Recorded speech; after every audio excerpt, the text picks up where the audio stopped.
तो आज हम एक नज़र डाल रहे हैं हरियाणा के एक शहर रेवाड़ी पर। हमारे पास जो जानकारी है वो बताती है कि ये दिल्ली के पास है, राजस्थान बॉर्डर पर, और इसमें इतिहास भी है और आज ये एक इंडस्ट्रियल हब मतलब उद्योग का केंद्र भी है। हाँ। तो आज कोशिश रहेगी कि इन स्रोतों से रेवाड़ी को ठीक से समझें, मतलब ये विरासत और आज की जो तरक्की है वो कैसे साथ साथ चल रही हैं। कुछ लेख हैं हमारे पास, रेवाड़ी विरासत और उद्योग का संगम। बिल्कुल, और इन स्रोतों में ना एक दिलचस्प बात यही दिखती है कि कैसे ये शहर अपनी पुरानी जड़ों, अपने इतिहास और साथ ही साथ आज के ज़माने के जो औद्योगिक विकास है, उसको साथ लेकर चल रहा है। तो देखते हैं क्या तस्वीर बनती है रेवाड़ी की। चलिए शुरू करते हैं इसके इतिहास से, जो कि काफ़ी पुराना लगता है। जानकारी कहती है कि नाम महाभारत काल से जुड़ा है। राजा रेवत की बेटी रेवती, जिनका विवाह बलराम जी से हुआ था। जी। ये तो सोचने वाली बात है कितनी गहरी जुड़े हैं। हाँ, ये कनेक्शन तो बहुत पुराना है, और फिर बाद के दौर में भी, जैसे मुगल काल हो या फिर अंग्रेज़ों का ज़माना। हाँ। और 1857 की क्रांति का भी जिक्र है इसमें, कि कैसे वहाँ के लोगों ने भी आवाज़ उठाई थी ब्रिटिश हुकूमत के खिलाफ। सही। और देखिए, ये जो ऐतिहासिक महत्व है ना, वो आज भी कहीं ना कहीं झलकता है।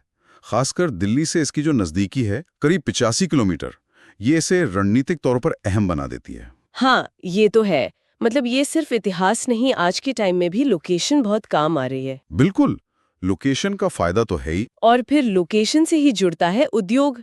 यहाँ मामला और दिलचस्प हो जाता है। एक तरफ तो पीतल का काम, पारंपरिक लोटे वगैरह वो काफी मशहूर बताए गए हैं। हाँ, वो तो पारंपरिक पहचान है वहाँ की। और दूसरी तरफ ये शहर दिल्ली मुंबई इंडस्ट्रियल कॉरिडोर मतलब डीएमआईसी, उसका भी हिस्सा है। ये डीएमआईसी तो खैर सरकार का बहुत बड़ा प्रोजेक्ट है ना, पूरे रूट पर इंडस्ट्री बढ़ाने का। जी हाँ, बहुत महत्वाकांक्षी प्रोजेक्ट है ये।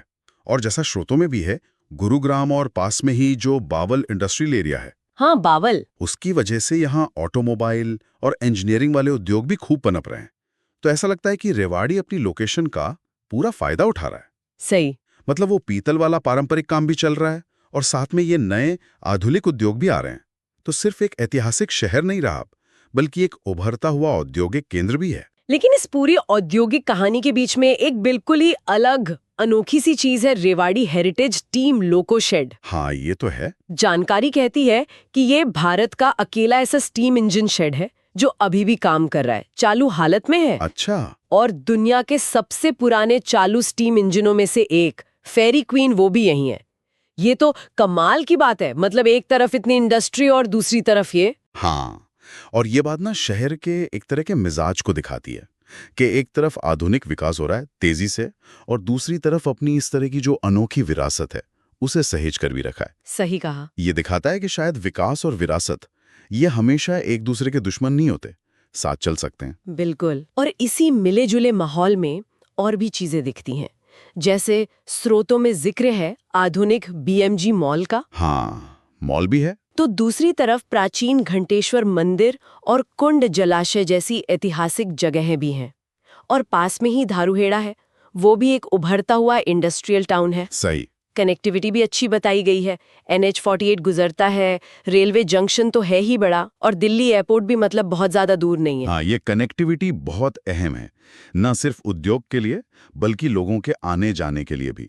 और दिल्ली, गुरुग्राम, अलवर, जयपुर, इन सब बड़े शहरों से जो नज़दीकी है, वो इसके औद्योगिक और रणनीतिक महत्व को और बढ़ा देती है। और भाषा, यहाँ हिंदी और हरियाणवी बोली जाती है, और शहरी ग्रामीण संस्कृति का एक मेल सा दिखता है। बिल्कुल, वो मिला जुला असर तो रहेगा ही। तो अगर हम इन सारी जानकारियों को एक साथ देखें तो रेवाड़ी की जो तस्वीर उभरती है वो एक ऐसी जगह की है जहां पुरानी कहानियां और नए इंडस्ट्रियल कॉरिडोर साथ साथ हैं, जहां स्टीम इंजन की सीटी शायद किसी नए मॉल के शोर के साथ सुनाई दे जाए। ये विरोधाभास नहीं लगता, बल्कि एक संगम जैसा लगता है। सही कहा। और यहीं से ना एक जरूरी सवाल भी खड़ा होता है।